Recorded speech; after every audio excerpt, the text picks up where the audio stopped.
Alors que s'est ouverte hier la COP16 sur la biodiversité à Rome, après l'échec cuisant de celle de l'an dernier en Colombie, lumière ce soir sur la nature, sur l'idée même de nature et plus précisément sur sa conservation. Quel imaginaire ce concept qui nous paraît pourtant si consensuel charrie-t-il?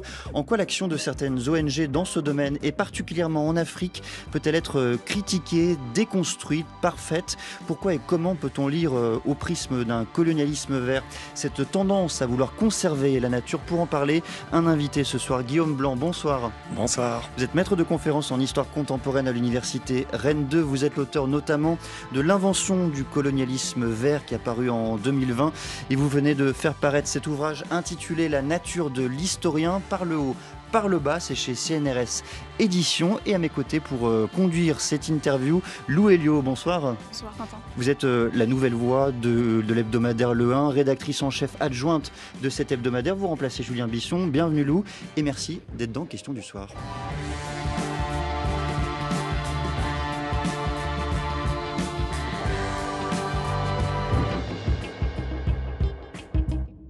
Et vous avez choisi, Lou, de consacrer la une de l'hebdomadaire Le 1 cette semaine à cette question: à qui appartient la nature? Alors pourquoi ce choix?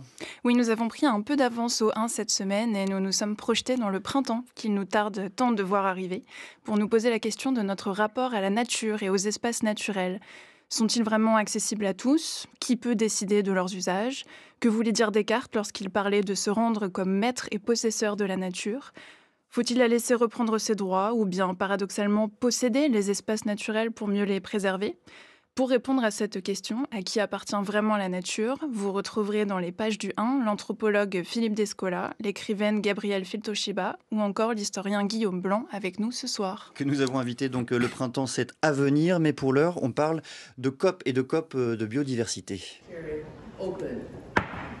La conférence a à peine commencé que déjà le temps presse. Lors de l'ouverture de la session de rattrapage de la COP16 à Rome, l'ONU a rappelé l'urgence de la situation. Tous les pays sont touchés par la crise de la biodiversité et aucun ne peut la régler seul. Nous partageons la nature et nous en dépendons. Le multilatéralisme est notre seul espoir. J'appelle toutes les parties à trouver un terrain d'entente et à chercher des solutions. On pourrait croire qu'il s'agit de décisions techniques, mais ce sont bien des choix politiques.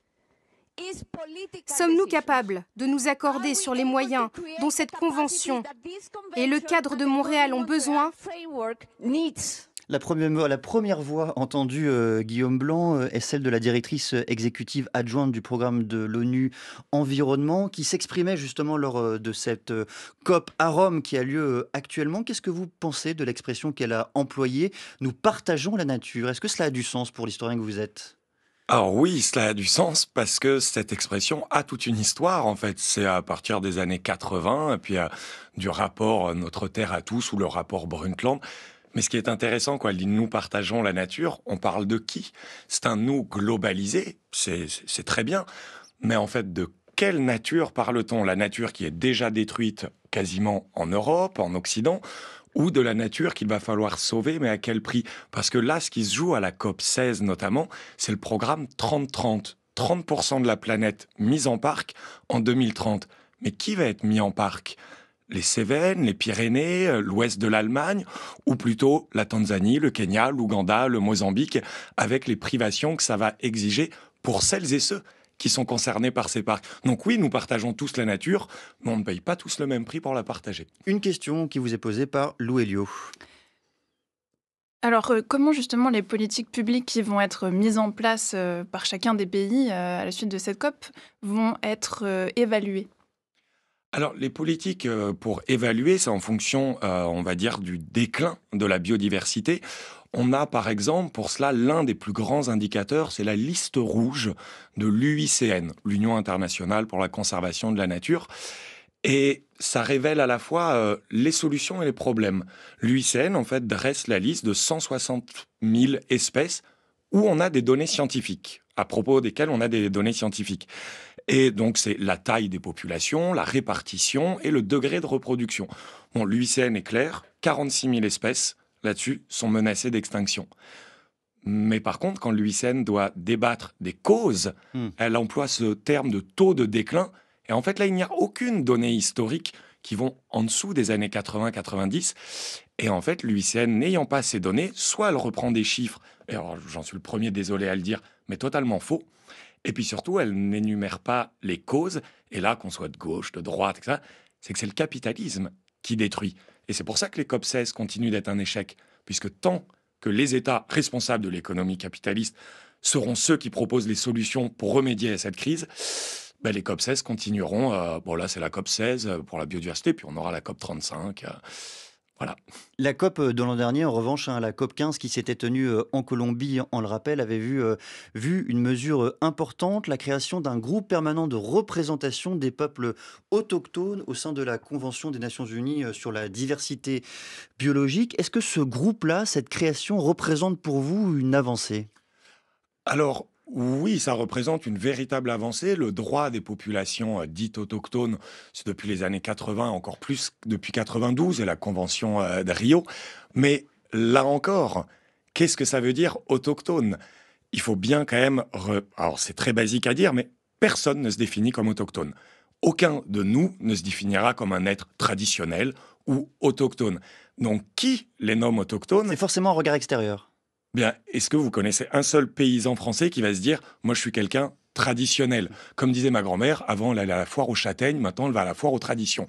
Eh bien, en Afrique de l'Est, par exemple, moi, les paysans, et ce n'est pas un terme péjoratif, avec lesquels j'ai pu discuter longuement, des années après années, ont ce terme de « APs ». Alors, j'étais choqué, je leur disais « Mais c'est quoi APs ?»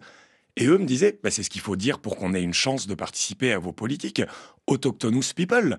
Je leur disais, et du coup, vous l'employez ? Il dit, oui, c'est le seul moyen d'entrer dans les rapports qui vont décider de notre mode de vie. Donc oui, c'est une avancée, mais attention, qui se définit comme tel ? Lou Elio. Guillaume Blanc, dans votre travail d'historien, vous prenez les parcs naturels comme objet d'étude. Pourquoi ce choix ? Pourquoi cet intérêt ? En fait, moi, j'ai eu la chance d'être formé au Canada, enfin plutôt au Québec, à la chaire d'histoire environnementale du Canada. Et donc, moi, ce que j'étudie, c'est les rapports sociaux à la nature. J'ai pris les parcs de manière très vraie, parce que je viens des Cévennes et que du coup, j'ai grandi en randonnant dans le parc national des Cévennes. Mais après, c'était mon objet d'étude. Et c'est quelque chose qui m'a interpellé, justement. Alors, je faisais de l'histoire de l'Afrique. Et c'est d'avoir aperçu la différence de traitement entre le parc national des Cévennes, qui est classé au patrimoine mondial de l'humanité, pour une raison, je vous cite l'archive, parce que l'agro-pastoralisme, donc les agriculteurs et les bergers, ont façonné un paysage exceptionnel. Et en Éthiopie, au nord, dans le parc du Simien, classé au patrimoine mondial de l'humanité par l'UNESCO, eh bien, les paysans ont dû être expulsés parce que l'agro-pastoralisme dégrade la valeur du bien. Et du coup, je me suis demandé pourquoi ce deux poids, deux mesures.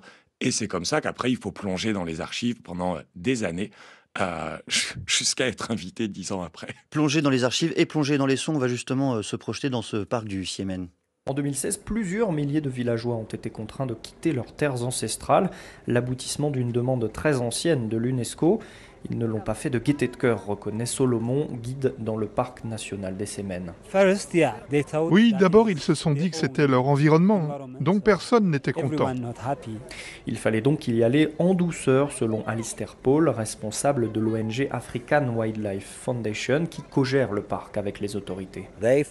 Pendant des décennies, ils ont eu accès au parc de différentes manières. Tout stopper d'un coup reviendrait à se les mettre à dos. Ils ne soutiendraient pas le parc ni les efforts de conservation. L'idée, c'est de tisser une relation de confiance, explique Astrid Wein de la coopération autrichienne qui s'implique depuis le début des années 2000 dans les Cévennes. C'est un processus de transformation des comportements. Dans ce genre de situation, vous devez vous impliquer pendant au moins 15 ans aux côtés des communautés si vous voulez obtenir des résultats durables. Qu'est-ce qui vous a intéressé, Guillaume Blanc, dans ce parc du Siémen ? Vous revenez notamment sur une idée extrêmement consensuelle dans les sociétés occidentales, l'idée de la conservation de la nature. On a du mal à comprendre, sans vous avoir lu, on comprend bien mieux par la suite, je vous rassure, on a du mal à comprendre ce que vous pouvez voir de nocif, a priori, dans cette notion. Alors, c'est vrai qu'il faut le résumer de manière courte. Il y a plusieurs choses. Là, dans ce qu'on vient d'entendre, ils disent qu'il ne faut pas se mettre à dos les communautés et que là, l'expulsion, elle date de 2016. C'est tout à fait faux. En 1965, l'UNESCO a proposé l'expulsion des paysans du Sémienne.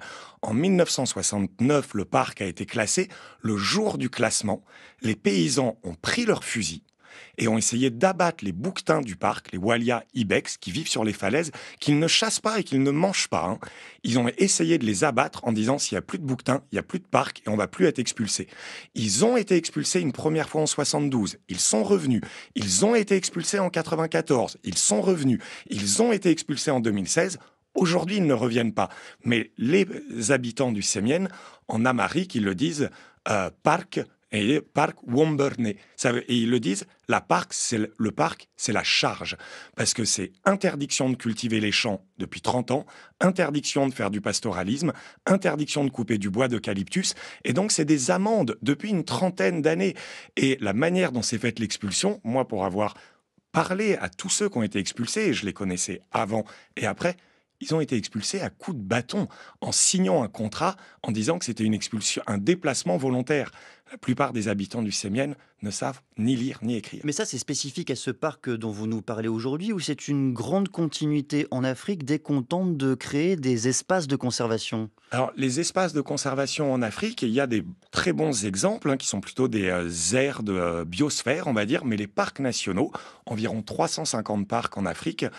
Ce sont deux chercheurs, Daniel Brockington et James Sigo, qui ont travaillé là-dessus pendant 20 ans.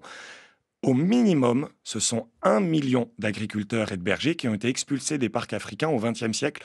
Au maximum, 14 millions. Mais on ne peut pas certifier 14 millions, parce que parfois, certains reviennent. Non, c'est un schéma qui remonte au début de la colonisation et au début XXe siècle, où plus les colons, en fait, détruisaient la nature en l'exploitant, plus ils ont aussi créé des parcs. C'est-à-dire que la destruction allant grandissante, eh bien la surprotection, elle est aussi grandissante. Donc malheureusement, j'aimerais que le Sémienne soit une exception, c'est plutôt la règle. Vous êtes aussi interrogé, Guillaume Blanc, par Lou Elio, la rédactrice en chef adjointe de l'hebdomadaire Le 1. Vous parliez de la genèse, de l'histoire de ces parcs à leur début. Il y a aussi un certain imaginaire qui participe de la création de ces parcs naturels. Tout à fait. Et là, c'est là que, alors je prêche pour ma paroisse, mais c'est là que faire de l'histoire est vraiment intéressant. Il faut se mettre dans l'esprit des colons, justement, qui sont partis tenter l'aventure africaine fin 19e, début 20e. Ils laissent derrière eux une Europe radicalement transformée, industrialisée, urbanisée. Et ils vont être persuadés de retrouver en Afrique la nature qu'ils ont perdue en Europe. Et là, on va avoir des récits de voyage. Stanley et Livingstone, puis après Churchill, puis on va avoir les neiges du Kilimandjaro d'Hemingway en 36, où il parle... en 37, pardonnez-moi, où il parle des Big Five, c'est-à-dire le lion, le buffle, les rhinocéros, la girafe. On va avoir Out of Africa, et puis après Romain Gary, puis après le National Geographic. Donc on romantise ces espaces. Eh bien, en fait, plus la nature disparaît en Occident, plus on la fantasme ailleurs. L'un de nos plus grands fantasmes, c'est un dessin animé qui date de 1954 par Osamu Tezuka, Le Roi Léo. Sauf que Disney l'a repris. Et en 1954, pensons à cette nature. Le Kilimandjaro qu'on aperçoit bien dans le parc du Serengeti, c'est des expulsions depuis les années 50 et malheureusement, actuellement, 140 000 Maasai en train d'être expulsés. Donc on a ce fantasme et il faut justement le comprendre sans juger. On a ce fantasme de l'Afrique refuge, c'est-à-dire une Afrique où la nature existerait encore. Si votre travail est si intéressant, Guillaume Blanc, c'est également parce que vous permettez de mieux penser le travail des organisations non gouvernementales. Alors justement, quelle est la responsabilité aujourd'hui, la responsabilité ancienne également, de ces ONG ? Alors, ces ONG, je ne suis pas, je le précise, je ne suis pas, j'ai pas mis une fléchette sur le WWF et l'UNESCO chez moi. Mais quand on regarde comment elles ont été créées, en fait, elles ont toutes été créées dans les années 20. C'est juste qu'elles ont changé de nom. Et c'était des chasseurs, qu'on a appelés ensuite des bouchers repentis, qui ont investi ces institutions, comme l'UICN, pour justement créer des réserves de chasse. Puis les réserves de chasse, une fois qu'il n'y avait plus rien à chasser, sont devenues des parcs. Et puis, la décolonisation est arrivée. Et ils ont lancé, à l'initiative de l'UICN et de l'UNESCO, un projet qui s'appelle le Projet spécial africain en 1961. Et pour ce projet, donc on est à Arusha, dans le nord de la Tanzanie, eh bien on a tous ces experts qui disent, je vous cite l'archive, qu'il faut faire face à l'africanisation des parcs, donc aux indépendances. Et pour ça, il y a besoin d'une banque. Cette banque est créée le 11 septembre 61, on la connaît toutes et tous, le Fonds mondial pour la nature, World Wildlife Fund, c'est le WWF, et là encore, je vous cite l'archive, qui dit que sa mission va consister à envoyer des experts aider l'Afrique à s'aider elle-même. Qui sont ces experts ? Eh bien, des gardes coloniaux qui vont être reconvertis en experts internationaux, mais qui vont rester sur place jusqu'à la fin des années 70. Et là, avec l'alliance avec les dirigeants africains, vont reproduire les mêmes pratiques excluantes de conservation. Ça, c'est pour l'histoire, Guillaume Blanc, mais est-ce que ça remet en cause, est-ce que ça fragilise leur travail actuel à ces ONG ? Eh bien, je vous redonne un exemple éthiopien. Toutes les politiques forestières éthiopiennes actuelles sont guidées par 2 chiffres. Il y avait 40% de forêts en Éthiopie en 1900, il n'y en a plus que 3%. Ces chiffres, ils sont inventés de toutes pièces en 1961 dans le cadre de ce projet spécial africain. Ces chiffres ne reposent sur rien. Aucune enquête dendrochronologique, les cercles des arbres, aucune enquête palynologique, le taux de pollen dans le sol, mais une croyance selon laquelle, en Afrique, la nature est dégradée. Al Gore reprend ces chiffres dans son livre « Une vérité qui dérange », pour lequel il reçoit le prix Nobel de la paix en 2007 pour sa contribution à la lutte contre le changement climatique et ses effets. Aujourd'hui, les politiques éthiopiennes sont guidées par ces chiffres. Ces chiffres sont vrais et il y a encore une trentaine d'exemples sur beaucoup d'autres choses. Mais malheureusement, ces croyances coloniales continuent à guider une partie du travail de ces institutions. Lou Elio. Alors, pour autant, ces parcs sont un enjeu économique et touristique très fort pour ces pays. Est-ce que c'est possible de concevoir un tourisme dans ces parcs qui soit à la fois écologique et respectueux de ces populations ? Alors, c'est la grande question. Oui, c'est tout à fait possible de promouvoir un tourisme respectueux. On l'a par exemple en Ouganda où les populations sont véritablement responsables de beaucoup de parcs où il y a des gorilles. En revanche, elles sont responsables de l'accueil des touristes, mais elles n'ont pas le droit de gestion de leurs terres. On a en Éthiopie, le Simien, toute la ville de débarque, environ 40 000 personnes aujourd'hui, toute l'économie repose sur le parc. Quid d'une pandémie pendant 2 ans, quand tous les enfants ont arrêté d'aller à l'école à 14 ans pour être guides de parc. Et puis surtout, dans le livre « L'invention du colonialisme vert », ça a été dur à faire. Moi, j'ai essayé de calculer l'empreinte écologique d'une visite d'un parc national en Afrique. 90% des touristes sont occidentaux. Bien, faites le calcul. Pour avoir des bâtons de randonnée et une tente, c'est de l'aluminium, donc de la bauxite. La polaire, des résidus de pétrole. Le smartphone, du néodyme et du tantale. Le coût du billet d'avion, 0,5 tonnes de CO2. Les chiffres ne mentent pas. Aller visiter un parc en Afrique, c'est l'équivalent de détruire dans le monde les ressources qui sont mises en parc là-bas. Mais ça nous exonère des dégâts qu'on cause partout ailleurs en se disant oui, mais ici, la nature survit. Mais à quel prix ? Une voix, celle d'un écrivain qui parle aussi de l'Afrique dans un roman, en particulier Les Racines du ciel. Évidemment, c'est Romain Gary.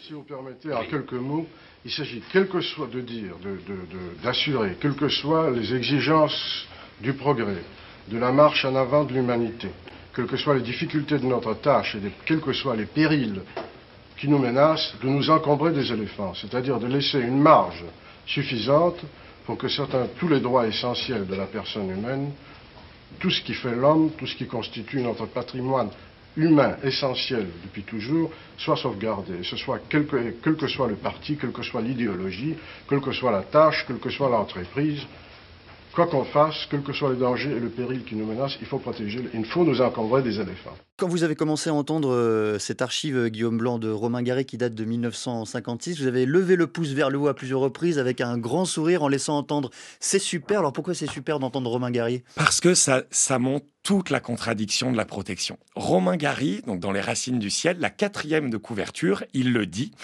que la protection de la nature est une affaire d'hommes rassasiés.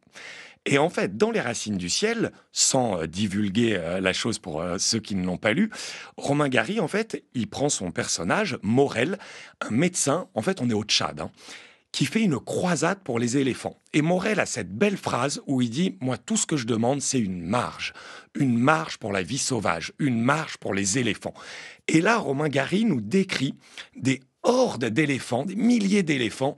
C'est super. Mais alors, qu'est-ce que ça nous montre aussi ? Première chose, c'est que la compassion, l'admiration et l'amour pour les éléphants, les Africains en seraient dépourvus. Or, il faut quand même bien retenir une chose en tête.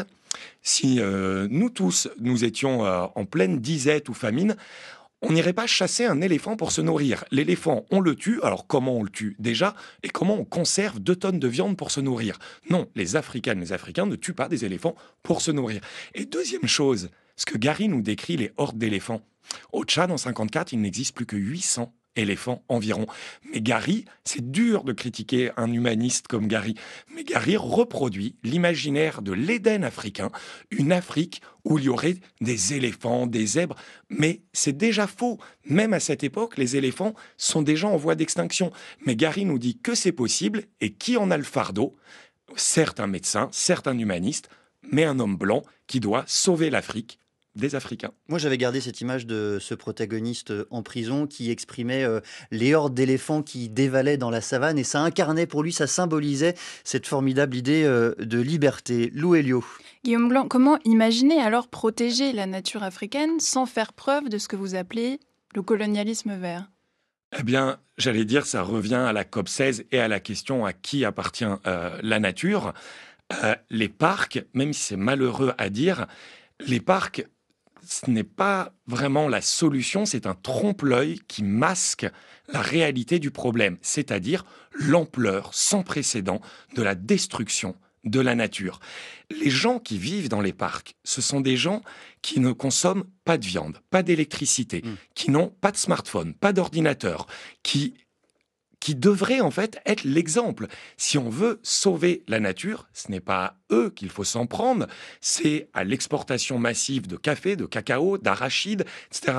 Pour sauver la nature, arrêtons de croire que c'est en créant des enclaves de nature qu'on va la sauver, c'est en agissant non pas sur ces petites enclaves, mais sur le reste de la planète. Et c'est là où il est urgent de faire quelque chose pour qu'il y ait vraiment une marge. Mais les parcs, pour l'instant, ça ne sera pas la solution. L'histoire, malheureusement, le montre. Je l'ai dit en introduction de notre échange, Guillaume Blanc, vous faites paraître un nouvel ouvrage intitulé « La nature de l'historien », par le haut, par le bas, c'est chez CNRS Éditions. C'est un ouvrage intéressant parce que vous entremêlez des souvenirs personnels et biographiques à votre démarche d'historien. C'est comme ça en partie que vous la justifiez. Qu'est-ce que vous avez voulu faire par cette méthode, j'allais dire ?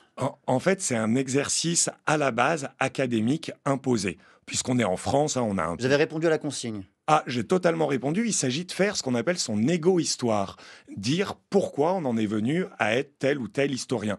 Au début, j'ai pris ça de manière un peu... C'est le parti qui vous a demandé ça ? C'est le parti, oui, c'est l'université. En fait, il faut faire une 2e thèse en France si on veut pouvoir diriger des thèses. Donc, la 2e thèse, je l'ai faite, mais il faut rajouter ce petit manuscrit. Mais j'ai essayé de le rendre utile, en prenant l'exemple de beaucoup de collègues, pour moi, essayer de mieux expliquer le contexte universitaire français dans lequel on doit faire de la recherche, c'est-à-dire une université qui s'effondre, et 2, comment étudier la nature, moi en 15-20 ans, et en fait, parce que moi mes recherches ont traité de la nature au Canada, en France dans les Cévennes et en Éthiopie, et de voir que la nature est toujours définie généralement par les plus puissants. Contexte colonial en Afrique, contexte québéco-canadien au Canada, et en France, contexte de la France paysanne à sauver, et quitte à folkloriser des bergers, mais ça nous amène à ce qu'est la nature pour l'historien, un lieu de pouvoir, et en essayant de déconstruire cela, peut-être on pose la question à qui ça appartient, et on peut peut-être avoir la réponse.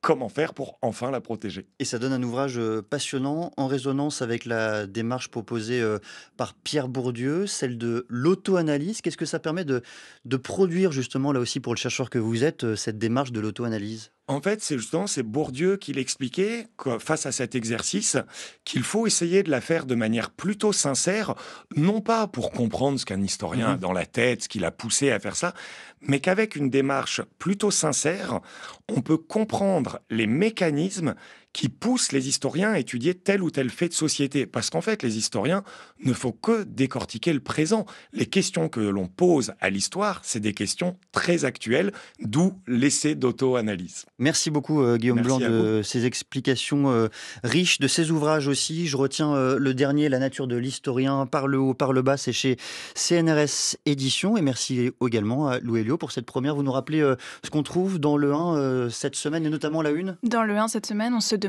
à qui appartient vraiment la nature. Vaste question. Merci à vous deux d'être venus dans Question du soir.